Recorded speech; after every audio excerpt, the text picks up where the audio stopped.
tous, vous écoutez l'analyse, une émission de Maïso Pakam. Rototombe. Bonjour à tous, ici Paris, je suis Kerwin Maïzo. Bonjour à tous, ici Zurich, je suis Willy Lokassa. Rebonjour Willy. Bonjour Kerwin, nous sommes le 7 décembre 2018. Nous poursuivons notre analyse du jour. Avec la deuxième partie consacrée à la campagne électorale, telle qu'elle se déroule. Et vers la fin de la première partie, vous m'aviez posé une question. Donc nous allons reprendre avec cette question pour que nous continuions à développer notre raisonnement. Oui, je disais que campagne électorale est suit vitesse à croisière dans l'Est et à pays. Le candidat, il y a cash, c'est-à-dire cap pour le changement. En l'occurrence, Félix Tshisekedi et Vital Kamerhe, Bazalaki na Goma, Bazalaki na Bukavu. Candidat, il y a Lamuka, Martin Fayoulou, Yepe Azalaki na Azana Est, pour l'instant, Baronio Subazakuna, Azalaki na Beni, Azalaki na Butembo, Azalaki Pena, Goma. Tomoni, Engouement et Salami Makasi. Maintenant, question, Ezali. Ndengelini, yo analyser maintenant, surprise au yo Fayoulou, Azali ko réalisé, alors qu'il n'y a pas si longtemps, le Bakike a yébanité à sa popularité. Mais la population à Est va réserver accueil moko plus que chaleureux. Qu'est-ce que vous voyez qu'on le auditeur, pour la situation na Est, campagne ningi bandi déjà. Tout le monde qui peut moukia, tout négliger peut pas petit candidaté. Parce que ça va sur 21. Campagne électorale au Ezo Salama, normalement, il n'y a rien de nouveau sous le soleil congolais. Banda 2006-2011 Tilelo. Congolais, Azali a besoin, il y a démocratie. C'est-à-dire pouvoir, il y a peuple. À exercer pouvoir au Ezayaye, à Pesangona, au ya lingi, Mouto yo ako diriger Mboka. Mais Congolais, Azaka a besoin de démocratie. Congolais, Azana a besoin, sikoyo, à reprendre souveraineté naïe, à reprendre dignité naïe, à reprendre autorité naïe sur bien naïe, c'est-à-dire le Congo. Azalate mutoyo batie na Congo juste kaka azala na droit ya konyata mabele na ya kopema mupepo ezo circuler na mboka wana.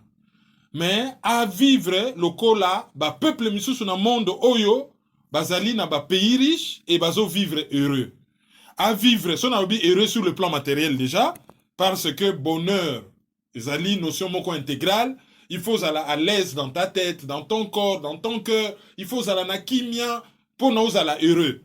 Son obi sur le plan matériel, à vivre heureux sur le plan matériel, comme un Qatari, comme un Saoudien, comme un Suisse, comme un Danois, comme un Finnois, à vivre heureux comme un Canadien, comme un Belge, comme un Luxembourgeois ou comme un Américain.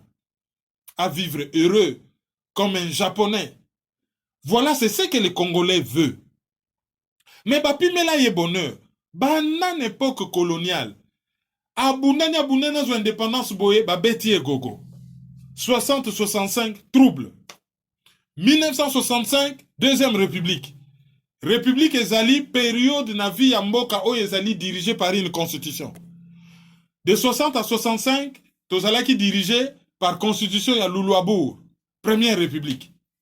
Deuxième république, 65-97. Mais banda 65, 74. Congolais azalaki heureux. Il y avait un semblant d'ordre. Ah, société à babus, ah, bus scolaire. Ah, moi, société aérienne, société maritime, onatra, naborer, poubelle balokotaka. Moi, nzelezo salama. Oyebi pe mo horaire ka jeudi bateau boye ele kaka.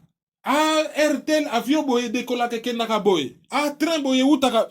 Il y avait Congolais azalaki na vie. Congolais ayeba ki seke kolia. Congolais ayeba ki seke kokende vacances. Congolais ayeba ki seke avoir un compte bancaire. À partir de 1974, descente aux enfers. Ti Mobutu baye kolongola ye na 97.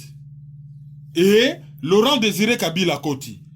Pendant une année, tout le monde a comme komba mboka, ba komi ko répandre, ordre comme kota tina ba taxi, ba eko bomaye, et mbala moko la skoumoun, libabe, et eko kwele la peuple congolais, ti lelo oyo, aye ko subir, oyo ba palestinien ba bengaka la Nakba, la grande catastrophe, ti lelo. Et catastrophe wane sala ke, soif, yako reprendre souveraineté, et ya régime oyo, ezali tellement énorme que na 2006, to monaka campagne à l'américaine ya Jean-Pierre Bemba. Rappelez-vous, tango Jean-Pierre Bemba a zongaka na kini le bazo benga ye Igwe. Tango a zongaka na makolo, azo kita na makolo, ba tambolisien na makolo. Rappelez-vous campagne ya 2011. Tango Mukulumpa Tshisekedi asalaka tournée ya mboka. Lies nino bayambela kie, engouement nino bayambela kie. Et c'est ce qui se produit maintenant. Batou, Bazali n'a besoin, il y a qu'on reprendre des souverainetés en mboka, et Bazo kanisa que solution ezali ba élection. Donc, parce qu'ils n'en ont pas d'autres, en fait. Bah, proposer les bango alternatives, moussousoute, ils n'en ont pas d'autres. Donc, idée na bango ezali solution qu'on y a na ba élection. Parce que peuple, en général, so otali peuple, notion ya peuple comme groupe, tolobite mutuna kati. Azali na ye lokola, bampate, lokola ba mouton. Oyo, ba leader ba memaka. Ah, biso tozo l'aksabino nzela bo kende boy. Ah, bozo nga boy. So ki peuple a tomboki. Kanda na ye ezalaka toujours canalisé par Batou au milieu du peuple. La société civile. Donc, si koyo, Batouazo faire croire Batouke, bobaye Kabila, alors solution ezali biso. Mais pour na biso to accéder, tout ça la différent de Kabila, il faudrait bon soutenir biso na nzela ou biso to kei nzela ya élection. Yango na bat bazo kene na nzela ya élection, tout en sachant que ezali nzela moko sans issue et comme même batou nulle part. Kabila pris tes précautions pour na ko gagner l'élection na parce que pour lui kotikala na pouvoir ou avoir le contrôle même en catimini, il y a pouvoir. C'est une question de vie ou de mort. Pona yezali likambo ya survie. Alors, ce qui te lobby, tout le monde a raisonnement on a. To kende sikoyo na campagne électorale. Ye ndenge zo salama bien que l'élection on a ezali nango processus moko bidon, biaisé, l'arbre qui cache la forêt, mboke zo occupé, ba libéraka ngona l'élection té, les gens se battent ou bah se soulevaka ba libéraka mboka na élection té. Mais ce qui te lobby, bon, le rôle la élection zo salama bon to beta na biso masolo. Ndenge zo salama ndenge tozo mona, on peut dire que campagne électorale, il y a Martin Fayoulou, c'est une surprise parce qu'Azala qui considéré comme poids mouche. Par rapport à ba moyen, oyo quand ya Kabila FCC, ceux qui 600 partis, ceux qui combien, bah tiens, Azali poids mouche par rapport na machine politique oyo ezali IDPS, tango esangani na UNC, vu que Moïse Katumbi azalité, Jean-Pierre Bemba azalité, yé bazali ko considéré comme, entre guillemets, un candidat de seconde zone. Alors, candidat à seconde zone, à se retrouver, bah, essayer, na premier rang, et à se drainer peu bafoule, ça c'est un phénomène, si on était dans un pays normal, qui normalement devrait surprendre, et bah, t'en as comme mais abîmer l'Iwapi, bon. Mais bah, comme on pété, Macron, c'est un jeune homme, qui sortait de nulle part, à Zagosala na banque naye, allez, ministre à budget à François Hollande, depuis 100 partis politiques, vers, tina présidence. Donc, il n'y a pas de phénomène, moi, ça, mais, ce qui te l'obito sont dans un contexte, il y a Congo, campagne électorale, il y a Martin Fayoulou, c'est quand même un événement et c'est une surprise. Oui, c'est une surprise d'autant plus que Kervin Maïso, Nenge, Batouba, Fistijaki, après l'accord et à Genève, il y a du 9 au 11, il y a Azali, la base T, qui est à Ibalité, où tout ce monde a le et la Kisike, base comme telle, et Azali, car un peuple, mais Kervin Maïso, où tu colobas awa que, na 2006, na 2011, Jean-Pierre Bemba, Etienne Tshisekedi, Badrenagi va full, mais nous avons vu ce que nous avons vu. Mais il y a quand même Don Mouya Sika et Salami, voilà. Est-ce que ils ont négligé en gros, c'est-à-dire que non-participation, il y a Joseph Kabila à l'élection où ils allaient Goya. Et ça dit quand même Don Mouya non négligeable. La question, là. Par rapport na bato balobaki que Martin Fayulu azali populaire taza na base te wana ezalaki guerre oyo bato oyo balongolaki signature na bango na bakor ya Genève baza komenele ye wana ezalaki communication ya bafanatike ya UDPS po epa na bango poste ya candidat commun de l'opposition ezali propriété privée ya Félix Antoine Tshisekedi Tshilombo. Et que ce qui va passer en mutu mususu, mutu wana azali traître et azali voué aux gémonies. Azali fingamable, méprisable, crachable, tout ce que vous voulez.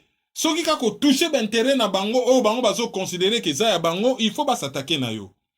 Mais ce n'est pas dit que ce qui bango ba lobby que azali poids mouche et que en réalité azali poids mouche. Alors, question autour par rapport à Don Yasika, c'est ya non représentativité ou non représentation, pardon, pas représentativité, non représentation, il y a Joseph Kabila ezali Don Yasika.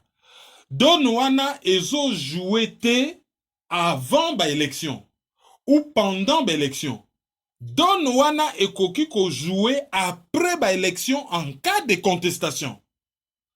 Lokola Kabila akozala directement la manœuvre te que ça dit kaza liboso et que akobanda ko manœuvrer comme marionnettiste ça dit muto a bombani azobenda basinga ya ekeko oyebinaka oyabinisa kekeko na basinga ya bombani azobinisa ekeko et comme un peu différent parce que lokola kozala en première ligne te lokola azana droit ya ko se représenter te batu oyo surtout ba occidentaux oyo bakoma kokanisa ke bazali ba faiseur de roi tango ekoyinda soki bamoni ke dauphin ya aka Joseph Kabila azali ko sentir les souffres c'est-à-dire azobimisa tellement solo ya milinga ke soki bo soutenir ye bokoya koziki sa réputation na bino bazali capable babwakisa ye d'autant plus que Joseph Kabila asali erreur stratégique moko erreur stratégique na ezali nini Ache Emmanuel Shadari oyo azali sanctionné pour na ko s'assurer fidélité ne du genre batwana balingaka biso te tozali en sécurité soki toza na pouvoir soki kaka or ya pouvoir botala ba sanction wana ba ko récupérer biso to ko lia ba boloko na ba Belgique na ba CPI donc bazotia yo muto yo oza na singa na bango na likolo pona oyeba ke soko sakani côté na biso oza na sécurité côté na bango kokoya na libulu. Ça, c'est les calculs qu'il a dit mener. Il y a kopona comme dauphin moutoumou à na ba sanction à l'Union européenne.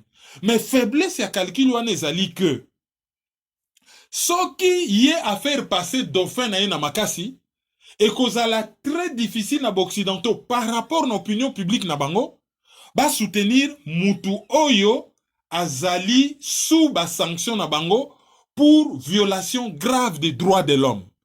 Donc du coup bakoya coopérer choix moko par défaut au lieu ba soutenir peut-être mutu oyo a fraudé bako soutenir mutu oyo azali na opposition oyo ezobima comme choix du peuple et ba kopona soit Félix Tshisekedi soit Martin Fayulu oyo akobima deuxième na élection mais eloko wana pe ezali ke ba occidentaux pe sont capables de tout ça dit que ceux qui Shadar abimi au monaka le lendemain ba lever ba sanction na ye mais moyennant négociation yo comme président tala ba contrat na biso yango soko za d'accord nango to soutenir yo to lever ba sanction l'autre en position de faiblesse a kondima tala Kenyatta ba chaye ba pression sanction ce pays boyena boye élu quand même tout ce qu'ils ont fait ba conseiller ba lobby yaka na ce pays to s'arranger to déclarer dossier na yo un non-lieu donc likambo salamate to libérer yo ozongo diriger mboka mais okanisa biso président ya Kenya Uhuru Kenyatta se retrouve dans ce pays ba libérer ye ba soutenir ye azonga na epe na mboka kaka ndenge ba lobaki bon solo la non opposition bango pe ba zo moi place ba salika ndenge ba yokanaki et ye atikali wana donc et même son vice-président a été relaxé. Oui, oui, même vice-président Zalaki relaxé. Donc, le fait que Joseph Kabila s'est représenté, Tokoki ko examinango dans tous les sens. Et Koyiko Zala un avantage, tout comme Koyiko Zala un désavantage. Bon, Thierry Maïzo, est-ce que Fachi vite, c'est-à-dire Vital Kamerina Félix Tshisekedi, basali erreur te, na choix na bango basalaki, parce que tozo komona ndenge Fayulu aza na est nano aza kobibisa bato engouement oyo ezosalama na badescente na ye partout tozomona ke le doute a changé de camp, la peur a changé de camp. Okoloba nini na question wana? Bon, Félix Tshisekedi azalaki sur na potentiel ya bavoi na ye oyo tata na ye atikelaki ye à travers l'UDPS. Mais en se montrant qu'il peut être narcissique, une espèce d'excès de confiance en lui-même, ayeba kite ke tango ake déjà na Genève, azalaki sûr que ba opona ye. Tango ba poni yete, ba retirer signature, a se retrouver à côté ya Kamere. Oyo ba yebi ndenge nini azalaka caméléon. Azali à gauche, azali à droite à la fois. Wana eloko ya mibale. Eloko ya misatu il faut to signaler. Tango bango babenani basala erreur ya koloba o bango bayokelaki base na bango. Or, tozali na campagne électorale pour une élection présidentielle. Campagne électorale pour une élection présidentielle, il faut ratisser large. On ne parle pas de base, mais on parle du peuple. Bango ba ekobeta masolo ya base. Erreur mususu bango basala va apparaître aux yeux de l'opinion publique déjà internationale comme étant batu oyo ba respectaka parole te, ba respectaka signature na bango te, bazali na parole d'honneur te, bazali nde balobaka en anglais trois fois forfait, donc digne de confiance te voilà. Erreur bango basala ki, mais côté population, erreur bango basali ezali ba apparaître côté la population neti batu oyo ba diviser opposition. Wana erreur basali. Si koyo phénomène moko se produire, heureusement que Félix Tshisekedi a remarqué ngo a meki ko corriger ngo en public. Ba koma ki ko bimaneti batu oyo bazo bunda na bango en opposition. C'est-à-dire cible na bango ezalaki lisusu Joseph Kabila te et koma ki Martin Fayulu. Ti tango eke ko yinde la bango na kan luka ke babambi bango mabanga ba wololi bango ya eko déclarer que ezala Fayulu ezala biso tozali batu opposition. Kamere kuta baka na RFI. Alobi kan luka ezo laksa keza bastion opposition. Na bata Fayulu ba eko wolola biso basa opposition. Lokola ba yaki na kan luka ezali batu ya FCCT ezali batu ya opposition. Ya eko déclarer alobi ayebisi batu na alobi opposant cible na biso ezali Kabila ezali Fayulu te. Soki Fayulu a gagné ezali opposition et gagné. Soki biso to gagné ezali kaka opposition et gagné. Donc eloko oyo bango bazo sala ezali damage control. Bosi bosali mbeba bokomi ko corriger mbeba na bino, hein, bozo sala correction na sur le plan communication.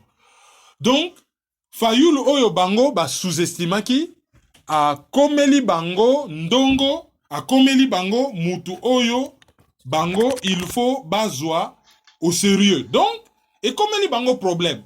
Mais pona quand il y a Joseph Kabila c'est tout bénef. C'est-à-dire quand d'en face ezali divisé bako prétendre yango tango bako frauder balobi non. Ceux qui ba gagner qui te ezali po bazali divisé. Première des choses. Deuxième des choses, bako lobake ceux qui to gagner qui po toza na coalition moko très large. Oyo babengi FCC. Et troisième des choses, bako lobake ceux qui to gagner qui bon monaki na mbujimai partout to lekaki engouement. Bango bazo sala souka na communication. Moi, ba image moi na ba filmer serré pour na ba prouver que Congo m'a bazo ratisser large, son opposition à perdre pour bazala qui divisé. Voilà où et comme ma bango makambo oyo et les kaki na Genève. Bien que ata soki Genève makambo wana esalamaki te, avec un fichier électoral corrompu, avec machine à voter, en tout cas, il est difficile pour un quelconque candidat de l'opposition de gagner dans processus moko biaisé. Un pays occupé ne se libère pas par les élections. Bon, Kervin Maïzo, une autre question, Isaboye. Qu'est-ce que Okoki Koloba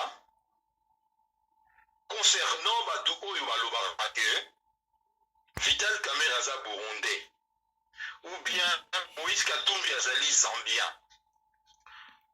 Mais nous remarquons dans la campagne où nous voyons ce qui se passe sur le terrain. Vital Kamere a Komina Bukavu. Ndenge Bayambeliye et la kisi qui azali mwana Yamboka. On ne peut jamais accueillir un étranger Ndenge Bayambeliye. Et ça là qui kakate ki bato baye batalaye, mais ça là qui une liesse terrible. Tout le monde yango ba image tout le monde. Moïse Katumbi azali sur le terrain, mais a lancé appel et soutien pour la Mouka. Tomoni Christian Mwando Simba la Kalemi. Foule immense. Mais maintenant, la question est partant. Batou Oyo Nalo Bakake.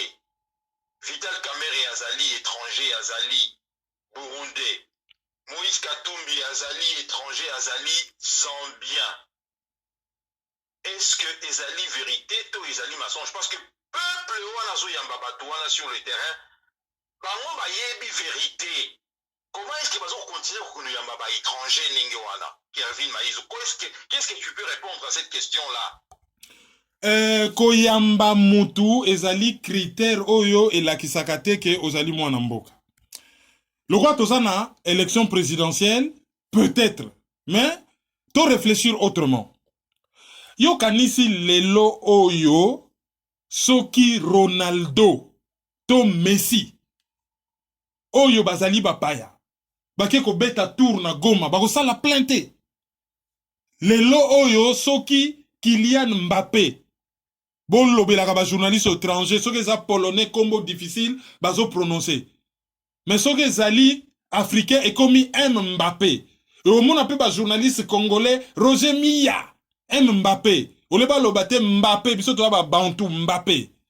Yo kanisi ke jeune mwana Mbappé so ko beta tour na kina osala plainte. Critère ya ko yamba mutu e yango ne mutu laksaka te ke o mutaza mwana mboka ou pas. Et loko yo ba reprochaka Kamere zani.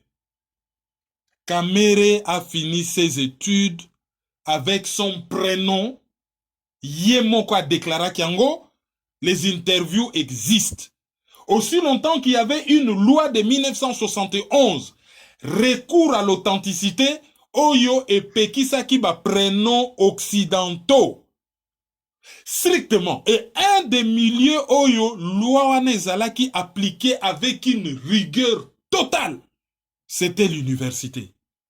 Okoki même qu'on ça la blague na on a cité, ah, ngai Willy, ngai Roger, ngai Boy. Mais dans le milieu oyo, ba kader ou ba jemper bazo renye na inikin, soko meki et loko wana oko se retrouver na boloko. Comment expliquer que Kamere il avait son prénom dans ses documents officiels? Ndenge Yemoko a déclaré qu'il na interview. Il avait quelle nationalité pour na ko mériter privilège wana ya ko sili sa étude na kombo ya Vital.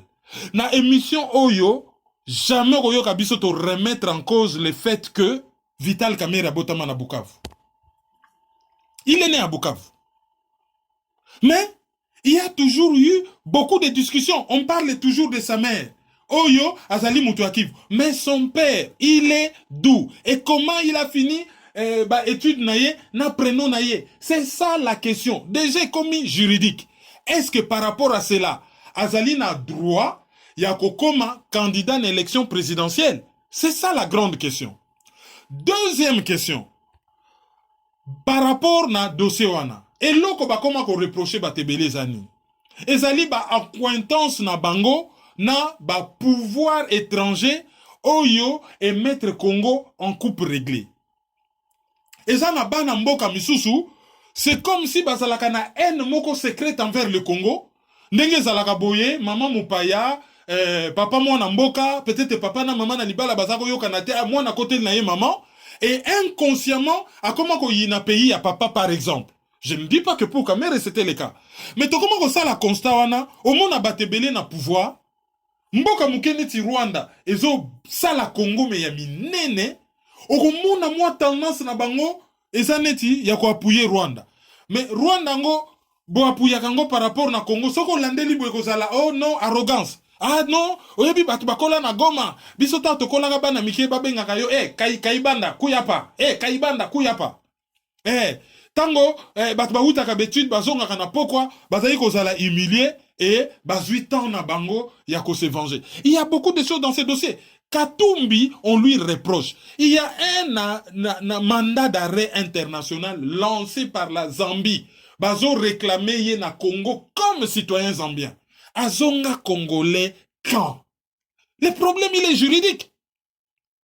Balobaka même que, après sa candidature à l'élection présidentielle, na Zambie, na 1991 ou 97, na commune ya Kitwe. Si tel était le cas, il avait quelle nationalité? Il y a un musicien. Azo betela, mutuli solo, nga nazo yoka. Alobi, tosi to kenda to beta concert mo na Zambie. Et puis après, Moïse Katumbi a invité Bisso Cheye, à se peler la musique congolaise, Makassi, il parlait comme zambien. Et puis après, il a comme gouverneur à Katanga, bon, et surprendre les musiciens. Mais il y a Yambaka Bisso na Zambia, bien, à se peler la musique, Yamboka Nabino Makassi. Voilà, tout ça c'est des questions. Dans un pays Oyo, Ezali post-conflit, dans un pays en guerre, dans un pays avec 9 voisins, dans un pays où certains voisins basent un agenda moko hégémonique, on ne peut pas reprocher à un peuple d'être sévère. Bayeba qui est qui, au Salanini, au Wutawapi, au Salina Bancointance na pays nini. Parce que loko wana ya bataki vunde babimakebele par exemple na Kamere, je crois que ça ka moi reproche mo yo kaka na SA. Bino batu ya Kivu après boko ko lela barwandais. Il y a aussi bato basala ka reproche loko wana. Donc moi je pense que problème ya Kamere ezali beaucoup plus déjà juridique avant et comme sociologique. Oui, Kervin Maizo. La tiki yo loba o développer vraiment idée na yo. On peut ces exemples, il y a Messi, Sokatei, na Bukavu, na Kylian Mbappé. Mais nous parlons, Kervin Maïzo, des élections. Chaque candidat a na bastion na ye, na base na ye. Donc nous sommes na oyo kamera bengaka base na ye, c'est-à-dire na Bukavu. Parce que la foule oyo nga na moni na Goma, j'ai même publié na mur na ngai qui na mona qui on peut triste net. Mais foule ya Bukavu Kervin Maïzo et ça qui ndenge mon côté, c'est-à-dire ba exprimer que oyo ya bango ye wana. Mais olobi ya wapeke peuple ba koki ko empêcher te peuple azala sévère. Donc peuple yango ya Bukavu ayebi na yeke caméra zali étranger, bazana yeke sévère te azo ko accepter. Non. Qu'est-ce que tu peux répondre là? Ngana lobby plutôt que on ne doit pas empêcher un peuple d'être sévère. C'est-à-dire na makambo est allé élection. Pour on a différencié qui déjà na début na lobby na kaya élection c'est un peu différent. Mais na pesa que exemple ko drainer foule. Soki messi aye a ko drainer foule. Lelo oyo Nyoka Longo asalaka suka na succès na Congo. Il est reconnu comme tel. Mais personne n'ignore qu'il est d'origine angolaise. Ce qui est un pays moko qui se respecte. Nyoka Longo soit le candidat à l'élection présidentielle. Au moins, on dossier, on est juridiquement bon. Est-ce que la constitution Nabiso est autorisée? Bon, là, je ne parle même pas de la constitution. Tu supposé que la constitution est boya. Par contre, ça Nyoka Longo va dire, papa, selon la constitution Nabiso, par rapport à l'origine Nayo, on est la candidat à l'élection présidentielle. Mais par rapport à Ndenga Zali artiste, par rapport à apport na la culture congolaise, par rapport à tout ce qu'il a fait pour le rayonnement de la culture congolaise, par rapport à succès du groupe naye, Nyoka Longo soka ke na Lubumbashi lelo. Oh, petit exemple, bon, candidat, élection Moïro Salama. Mais il va développer des foules. Et Moutoumousou na Lubumbashi, na Goma, na Bakwampika, akoka mwa lobby, oh, ndenge ni cour constitutionnel ba lobby yaza na droite. Eh, Mouta succès ndenge wana kutu, bota la plein à Salaki. Bakoye bise ba lobby, la justice n'a que faire de plein. Biso justice, ça dit cour constitutionnelle, azali wana po na constitution ils la respecter. Azali wana te po na kota la ba plein. C'est comme aux États-Unis. Arnold Schwarzenegger, Azalanaye, acteur à succès, au Aningisa Mokili, il ne peut jamais postuler dans l'élection présidentielle américaine parce que la constitution américaine et sa condition, il faut naître sur le territoire américain. Arnold Schwarzenegger, à Botaman, Autriche, c'est le fils d'un policier. Azana droité, il a dirigé la Californie, un des États les plus riches, l'État le plus riche des États-Unis, 5e puissance économique mondiale. Mais, à qui jamais Kokoma, président des États-Unis, parce qu'il y a cette aléa, cette condition constitutionnelle, après, Kamere, il est né à Bukavu, il a grandi à Bukavu, allez dire à Mouta Bukavu, il y a Balabala qui est bon, yé, Asiri Sakina prénom na yé, il faut ezala, que Azaki na nationalité moko étrangère, oyo, yé nem tazana devoir, yakoye bisabatu sous serment déjà, et que Azan a droité à postuler comme candidat à l'élection présidentielle. Et d'ailleurs, dans ce cas, Kamere n'est pas candidat. Kamere est en train de battre campagne pour Félix Tshisekedi. Et Félix Tshisekedi a koki kofuta, je termine là. Félix Tshisekedi, n'engaza na koki kofuta barus, a kofuta même un cabinet belge à propagande, ba mindele pena ba eko sa la propagande, a bengi même groupe mogo ya ndou le penda ya rock, ba eko beta wana, c'est pas interdit par la loi électorale. Il y a qu'au directeur de campagne, un étranger par exemple. Et Vital Kamere, n'oubliez pas sa candidaté. Azali, directeur de campagne à Fachi. Oui, au lobby qui a sa candidaté, ça c'est Toyebi. Mais Azalaki, dossier Azalaki reçu comme candidat à l'élection présidentielle. Alors que si exemple Yanyo Kalongo, le lobby qui est Toyebi Azali d'origine angolaise. Et que Sokinyo Kalongo a déposé candidature comme étant président de la République, je suppose qu'il va vous récaler dossier naïe. Mais Vital Kamere dossier naïe, il a accepté. Oui, comme si il y a un cadre, il y a une stratégie électorale, tout ça, à soutenir le candidat Moko, donc à commis, Azali sous candidaté. Mais Azali qui déjà accepté comme étant président. La ligne de basique, pardon, candidat président. C'est quoi les questions? Si je pose toutes ces questions, Kervin Maïzo, pour Natoko avancer également, est-ce que biso kaka na diaspora nde toza na vérité que Vital Kamere azali congolais te, que bato baza na terrain baza na vérité wana te? Parce que ye akei koprésente Félix Tshisekedi alobi nake koreprésente na base na ngai epai na ngai, voilà na yebi bino semeki na ngai azobenga ye azali semeki na ngai bopona ye sikoyo. Willy, ce n'est pas une histoire d'avoir la vérité na diaspora, c'est une histoire d'analyser des faits. Interview oyo ya Vital Kamere alobaki kasili saka betude na prenom na ye, azalaki na revolver na kingoti.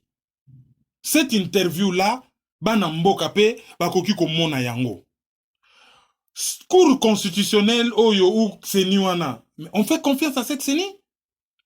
Mais yomoko oyebi débat qui a autour du diplôme à Félix Tshisekedi. Oui. Il a été validé ou pas? Ben, invalidé Jean-Pierre Bemba. Au moins, interprétation ni seni a sali par rapport à infraction subordination des témoins. Tout juriste a yebi que la loi pénale est de stricte interprétation. Subordination des témoins, ezali corruption T. Ezali incriminé par 2 articles différents. Ezala na traité de Rome, ezala na code pénal ya Congo. Et que seni rôle na ezali à quoi interpréter loi te, ezali à quoi appliquer loi. Mais seni wana ba élimina Jean-Pierre Bemba. Seni wana ba élimina Moïse Katumbi. De façon arbitraire. Ba élimina Zakari Bababaswe, qui est congolais. Ceux qui ont lobby na sanso mususu, aza en nationalité belge. Ba élimina Zakari Bababaswe. Mais na kati wana bazongisa Madame Wamu. Oyo batebele ba yebi que azalaka pe na passeport azalaka pe na mikanda ya ba passeport à libanda. Yé bazongisa ye. Donc déjà, sokozo mener réflexion. Oyo, ils ont partir sur cette cour constitutionnelle qui est discréditée. Non. Moi, je parle de la population. Oui. Mais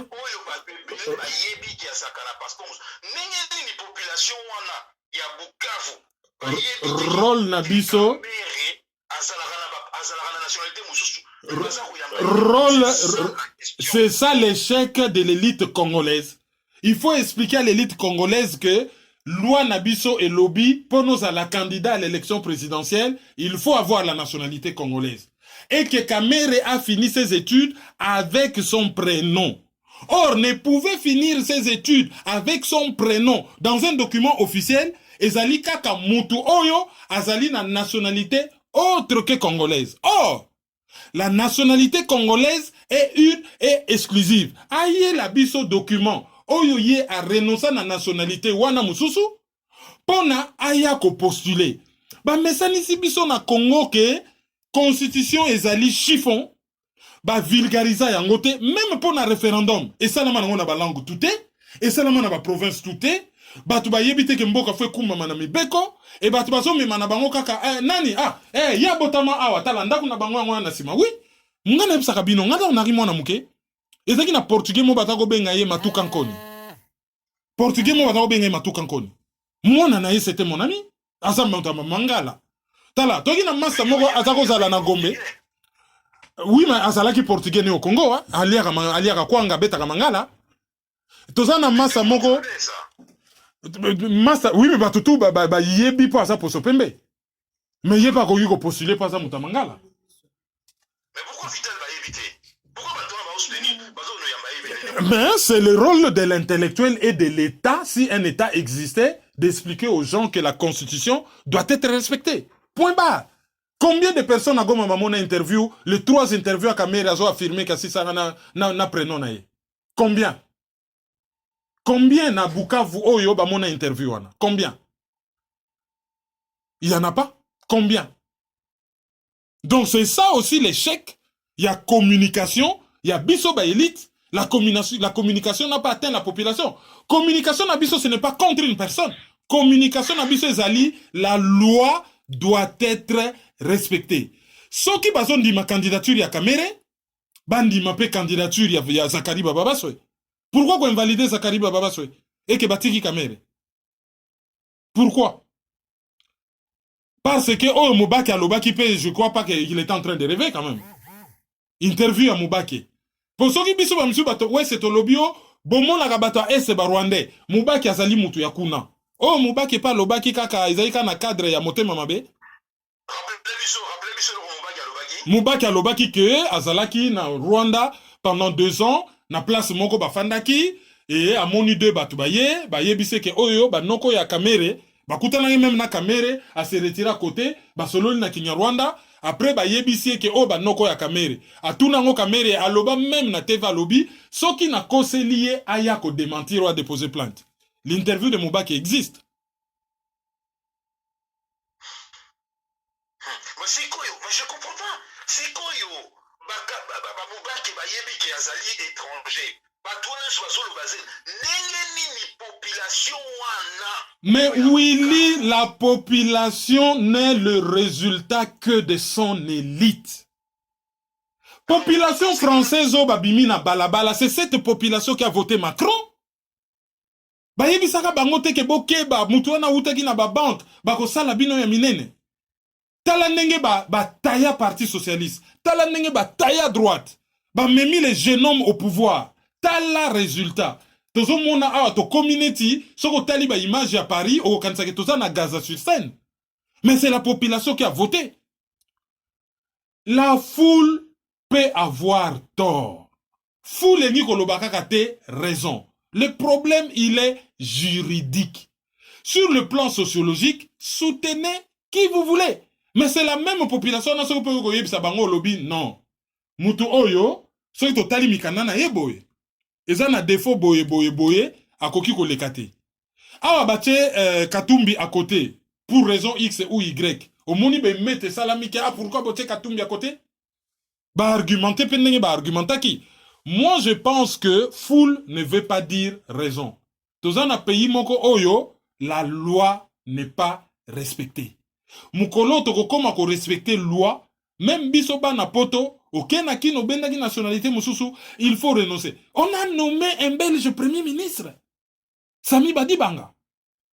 On a nommé un Belge ministre de la Défense. Il est sa Belge, et après il était obligé, vraiment, bah, il était obligé que bah, bon, il s'est le voilà. Mais il y a kamere et personne qui balingue bima et kobima. Il y a kamere et personne qui balingue bima et kobima. Cela maintenant dépend quel intérêt le pouvoir a, il y a qu'on ménager.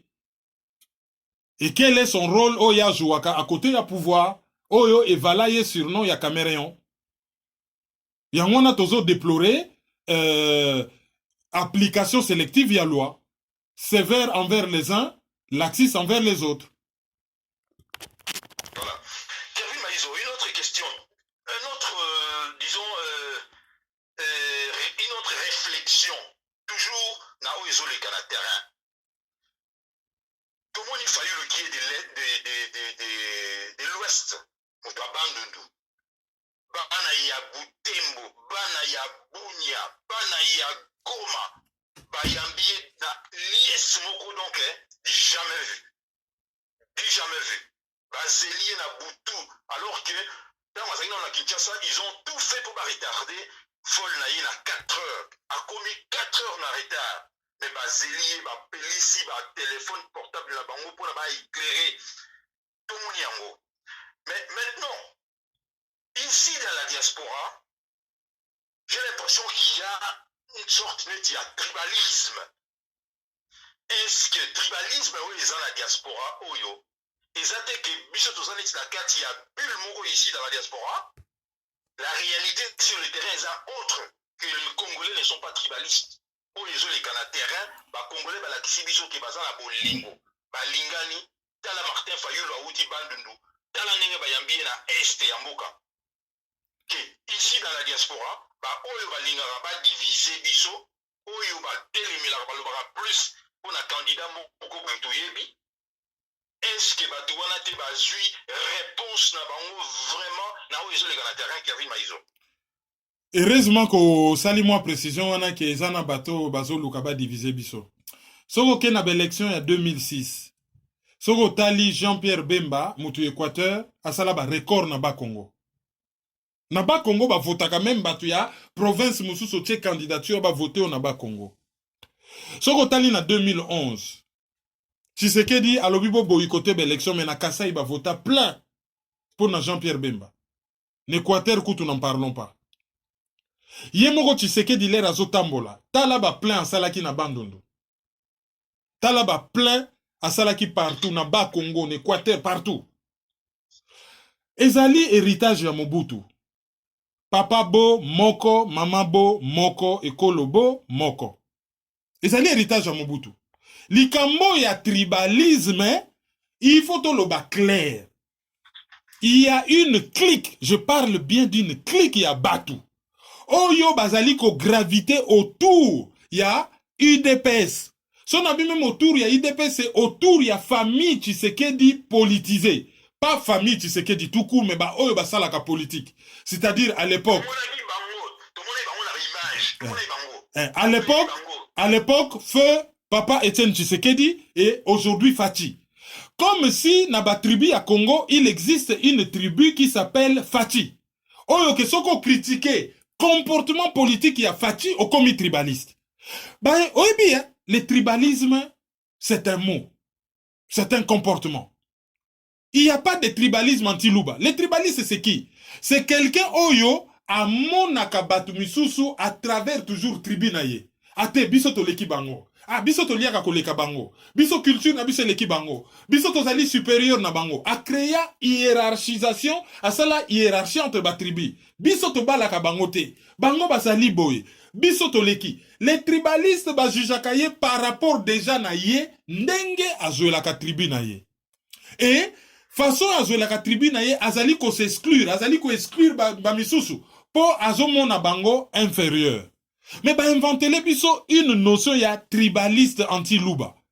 Ça n'existe pas. Si tu critiques Moutou, ozo critiquer Moutou wana. Soko lingaka tribu wana te ozali xénophobe. Pourquoi? Parce que xénophobe, t'as dit, oh ya yinaka mupaya. Mupaya na tribu na yo. Mupaya pas seulement par rapport au pays. Ogoza la xénophobe o yinaka bapayo ba uchi libanda. Mais ogoza la xénophobe pono yinaka bato bazali en dehors ya groupe tribal na yo. Bazali groupe tribal extérieur ozo yinabango. On ne peut pas parler de tribaliste ou tribalisme anti-Luba parce que il existe tout simplement le tribalisme. Ndenge bato balobako racisme anti-blanc. Non, ça n'existe pas. Il y a tout simplement le racisme. Point. Il n'y a pas le racisme anti-noir, le racisme anti-blanc, ou une espèce de racisme sélectif. Il n'y a que le racisme.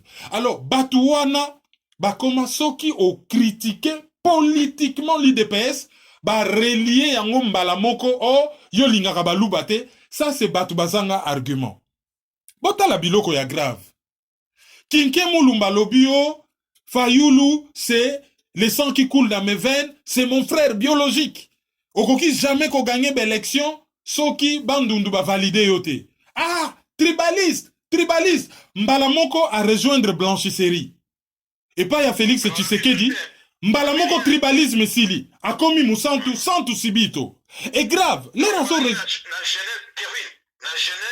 dans Batigalaki, Batabande de Misato, Fayulu, Mouzito, professeur Matungulu, Toyoka qui crée Batoa Batangaki. Batabande de Misato. Mais l'air Fayulu a yekobima, oh non, basala qui vote mon tribalo. Mais ceux qui bozali 4, bato a région mon bazami satou. Même ceux qui va voter na bango na bonne foi, bazali obligé te, bango nyo so misato ba voter mouto aza ya province na bango te, po ba la ki sa bonne foi na bango ke bazaba tribaliste te. Alors, Kinke Mulumba l'air a commis à côté à Tshisekedi dazo lobanini. Alobi ngai Kinke Mulumba na yebisa ki chef na biso. Donc Joseph Kabila, que Tshisekedi azali prise na biso ya munene, prise du siècle. C'est-à-dire prise mutambo, muto bokzui na mutambo. Oyo bo gagné. Hein? Akwei na mutambo ebino bo gagné. Azoloba ye, Kinke Mulumba, ayebisi chef na ye Kabila, que Tshisekedi azali prise na bango ya munene. Donc, bakangi Félix Tshisekedi azali prise na bango. Akomi mutu na bango, ezali trophée na bango, ezali eloko na bango bakangi, ezali mutu na bango bakangi. Si on a lobby loco, na sens il y a concept. Hein, sur le plan électoral, candidat. La candidature est une chose. Et bah, on a fingi. Et les raisons likambo grave n'engwana, Félix pour renchérir, na réponse na réseau social lobby, et le réseau compté, et zali à rejoindre Bisso. Passez na yeto bosani. Donc voilà principe ya blanchisserie. Sikoyo Mubake oyo amona Kabila kaka pendant 1 heure. Yé a commis les diables en personne oyo bako limbisate. Mais Kinkie Mulumba ba limbisiye. Kabila oyo il a Kamere qui a combattu le père mais à fond.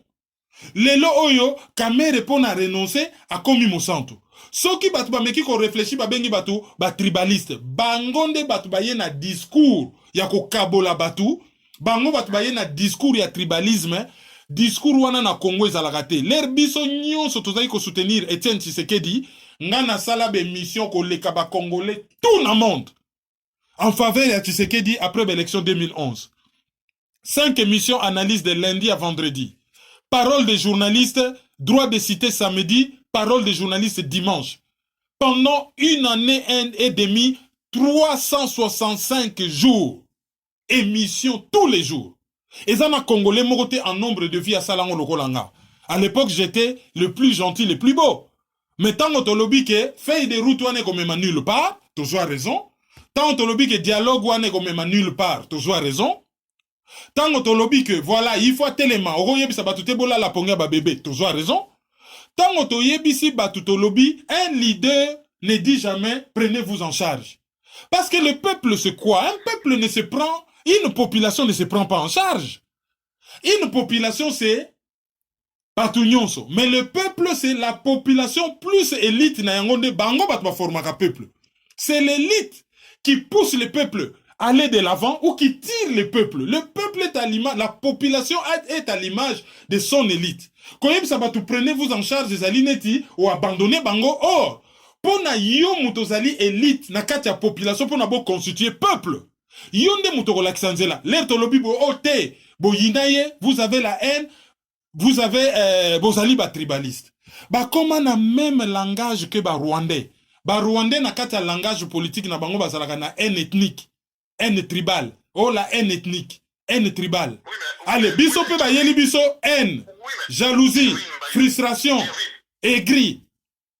Oui, mais Kevin, yo ozo baba comment, mais ils le disent ouvertement. Ils le disent ouvertement. Faisons comme on fait les Tutsis. Prenons les armes, battons-nous, tuons-les tous, et sinon tu reçois pouvoir à Mokawana. Ils les ont dit. Ben, c'est un groupe. Heureusement que c'est un petit groupe. Oui. Oyo, tokoki ko incriminer balubate parce que tozana bango est belé na combat. Oyo bazo lutter réellement pour na kosi kolambo kawana et oyo apport na bango bakoki ko remettre yango en doute te sur le plan combat, sur le plan résistance, sur le plan culturel, sur le plan économique, sur le plan politique pour l'avancement en Bokawana. C'est ces groupes-là où ils allaient militer pour une cause. Qu'au faire, qu'au tient un Tshisekedi au pouvoir, principalement, et subsidiairement, qu'au tient un Moulouba au pouvoir, comme si, Louba ba mandata ki bango ke, il faut Moulouba comme président. Ok, Moulouba ne les a mandatés pour cet agenda-là. Donc, Bangonde Batbapé, c'est l'impression qu'il y a un problème de tribalisme. Et ça, nangote, ndenge to koma ko balana na ba famille nyonso komona neve Moulouba belle famille ba Congo o baluka boy ndenge to koma o ko betela biso masolo ya tribalisme ezali bango et bazali confondu ba petit vraiment à côté de la plaque parce que manifestation na terrain ndenge ba yambi Fayulu ndenge ba yambi cache Félix Tshisekedi na Est et la Kisike Congolais à peuple moko tribalisme à y éviter. Et j'encourage Kervin Maïzo, j'encourage Nayoka groupe moko ya batu baza porter plainte na un groupe ya batu wana oyo absolument makambo wana bazo porter bango plainte. J'encourage vivement que ba aboutir action na bango qui les tina suka va porter Batouana plainte parce qu'aujourd'hui, on ne peut pas se permettre de dire Makambo Oyo grave Oyo Batouana Balobaki et les gars qui l'ont perçu comme ça. Non. Peuple congolais à la qui sur le terrain que Bazana Bolingo, Bolingani, Oyo ce sont les gars où la diaspora ils allaient, nous allons bulle la biso moko ya réseaux sociaux, la réalité ya moi ya terrain. Peuple wana yebi tribalisme était. Voilà. Kevin Maïzo. Et l'on connaît nous répondre les sous Nabatu ou Bazar Olobake. Aujourd'hui, les résistants, comme il faut parler de l'élection, l'élection est dans un pays occupé. Est-ce qu'aujourd'hui le Congo n'est plus occupé? Comment ça se fait que Bino, Baouli Lokassa, Kervin Maïzo et les autres, comme il faut lever l'élection? Et là, on peut répondre, voilà, un peu. Non, on peut sa réponse, mon simple. Ba musulman, balia kangoulou, te. Mais ce qu'on yebisi musulman, que bazola mangoulou quelque part, si ko commenter. Ako yebisa lobinga na lia kangote, mais solo nango eza solo bien, on dirait bazola mangombe. Solo nango bien, et puis nazo mona, nzungu eza munene, wana sko pour combien de personnes? Non, pour 4 personnes. Ah bon? Oui, c'est pour 4 personnes. Alors, si vous avez 8 personnes, on a ce parti, autrement dit, il n'est pas interdit à un musulman, il y a qu'à commenter, ndengeni mutazola mangulu na ye. Abenyo nanda kuna biyaka kotala. Oh bon, on a liaka ngote, mais yaka kotala. Abisko ozo sani, ote nazo toksama. Bon, on a zo chama tongulu. Voilà, il n'est pas interdit à un résistant de commenter l'actualité politique de son pays. Ça fait partie de l'actualité politique. À quoi commenter match à football, à quoi commenter guerre. A koki ko commenter l'élection et y ko lobate ke andimi que l'élection est la solution pour Namboka wana. Même bisole tout ça là, c'est une émission de décryptage. Je rappelle toujours aux gens, c'est ce que j'ai fait hier et pas à Mi Vive la Grande Royale au Canada. J'ai rappelé aux gens dans le oui, on parle de ça, mais je vous rappelle toujours que processus est allé biaisé, ce n'est pas ça la solution pour le Congo. Solution est allée ailleurs. Mais cela ne m'empêche pas, il y a qu'à commenter Ascension, il y a Martin Fayoulou.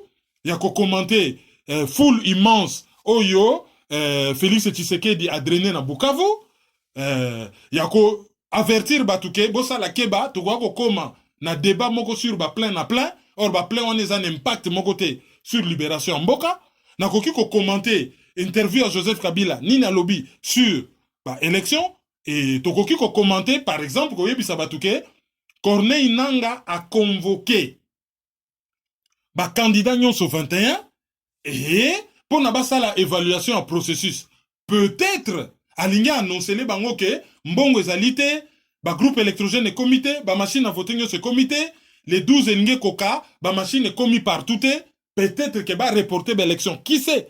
Peut-être qu'il voulait leur dire ça. Cela ne nous empêche pas de dire que Mouzito, après ça qui interview dans Radio Kapi, il était quand même sur le plan économique. On voit qu'on avait affaire à un technicien qui maîtrisait son dossier, bien que c'est un pseudo-opposant. Oyo IDP sa blanchi, et totel melaka côté on a que Mouzito, ancien premier ministre, ya Kabila, bango bat bateka mboka na bakizenga à cause de l'opposanté. Donc occupé koloba que Gabriel Mokia, il fait son show, na ba candidat na ye, Yves Mpunga a payé budget na ye à plusieurs en 15 ans, ce qui 400 combien de milliards. Et à lobby ni à gauche ni à droite à ko soutenir Moutouté na bato opposition na bata pouvoir ba yebana bango ba ko tracer zela ya katikati. Donc occupé qu'on se poser la question, madame Ikofa koma wapi, on n'entend plus parler d'elle. Donc occupé qu'on loba ke ba débat o ezo le kana Top Congo FM, et ali ba débat ya grande qualité. Oui, à propos il y a ba débat wala Kervin Malizo. O ezo le kana Top Congo FM n'est pas Christian de Sakweno. Je me suis fixé comme discipline ya kolanda ba candidat nyonso bazo le kakuna. Na ya députation, na ya présidence de la République. J'ai remarqué que nombreux eux tous en la diaspora awa, alors que tous en a accès à culture, tous en a accès à connaissance, tous en a accès à savoir, mais bah tout est basé dans la Congo kuna, livres est trop cher, journal est trop cher, mais il y a du cerveau là-bas. Il faut jamais te regarder à toi là basé dans Kinshasa kuna de haut et au Kansake, puisque bango basé dans Kinshasa, bien dans la poto, pour l'équipe nous devons faire très attention. Très attention, il faut suivre le débat dans Top Congo FM pour comprendre que ce pays a encore la chance. Bas cerveau et zali à Kosakanate na Mokawana. Bien au contraire, na diaspora, moi je commence un peu à douter. Hein. Na ba oivaligami, na ba média, je doute vraiment na ba capacité na bango intellectuelle. Non, la continue le roi, mais Kervin. Quand on va nous parler si on a likambuya Fayulu, qu'est-ce qu'on va voir sur ça au soutenir Pangi là hein? Ben na soutenir Moutouté, tant que Tshisekedi va sala ka plein. Ben na émission to BTP lisolo ya plein ya Kamere na Bukavu. Azali Félix Aza Congolais, Azali Pempangi en tant que Congolais. Voilà. Et Yves Mpunga kutunga na kola na ye pas Zampangi. Yaza de l'Équateur. Ceux qui t'ont joué Freddy Matungulu à Zampangi. Mais ceux qui t'ont joué Madame Ikofouya Azali de l'Équateur, Azali Pempangi. Donc, pour Nabiso, c'est la nation, ce n'est pas la région qui compte. Kevin Malizo, c'est la nation, c'est pas la région qui compte. C'est aussi l'apport. Il y a Nabiso Oyo, si nous regardons le média de la diaspora, hein? Ben, record na média de diaspora, ça bande, non? Record. Allô? Oui, je disais que record na média diaspora, et zali bandundu. Donc, je disais que, à bord, il y a Moko na biso de très important. Si nous regardons ici dans la diaspora, tout va se diriger par les médias à la diaspora. N'est-ce pas, ce sont de Bangi ou Tobima Bangi. Kervin Malizo, il est de Bandundu. Fabien Koussonika, il est de Bandundu.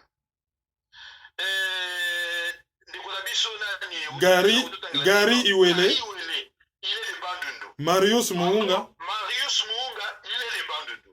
Est-ce que Maman Mimi, Radio, Télé Bonsomi, ainsi de suite. Oui, et ainsi de suite. Est-ce que Moussala ou Bandekwana Bazosala, Toboya Kayango, en fonction, parce que ça va tuer à bande, ou bien nous applaudissons le travail, on va ça.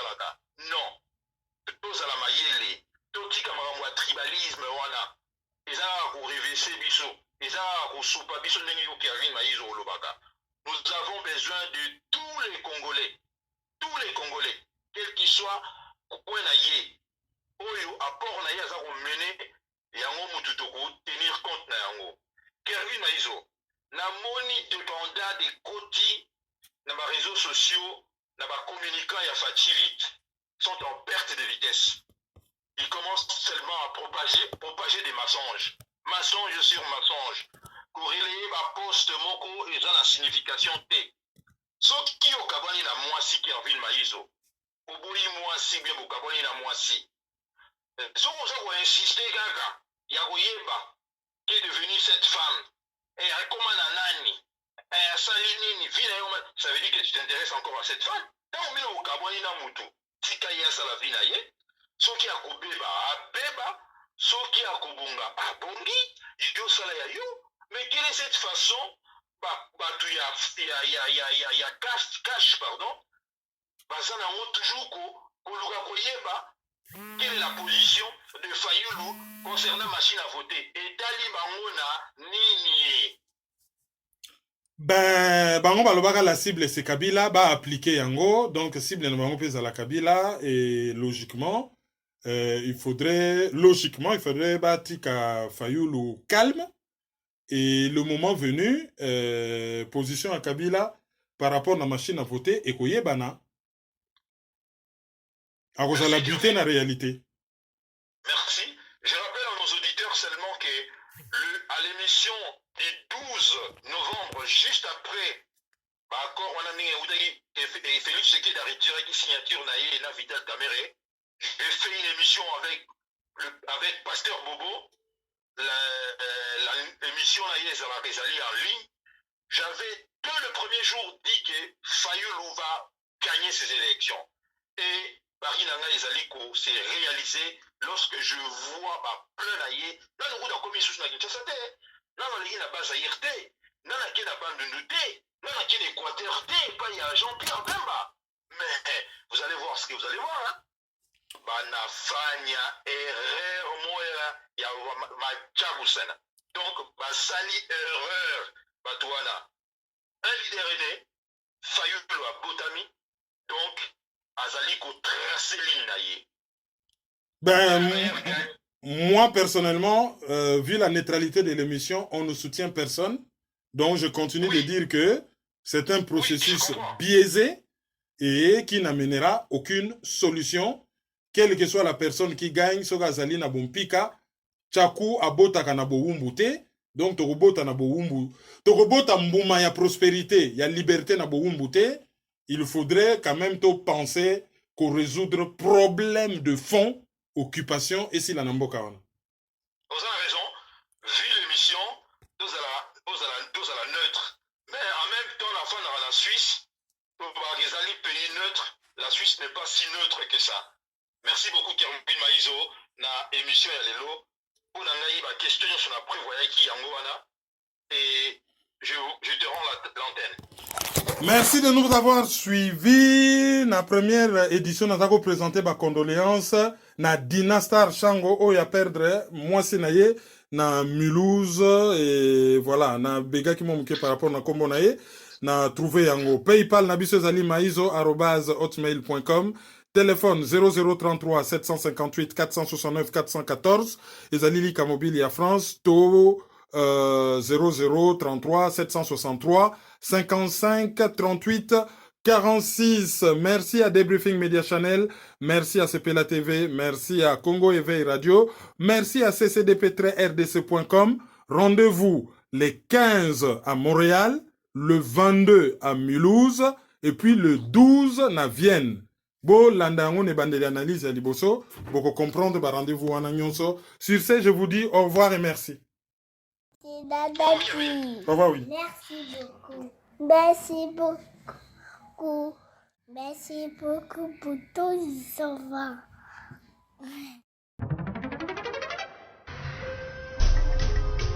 Yo, petit à petit, Kermine implique Banakin.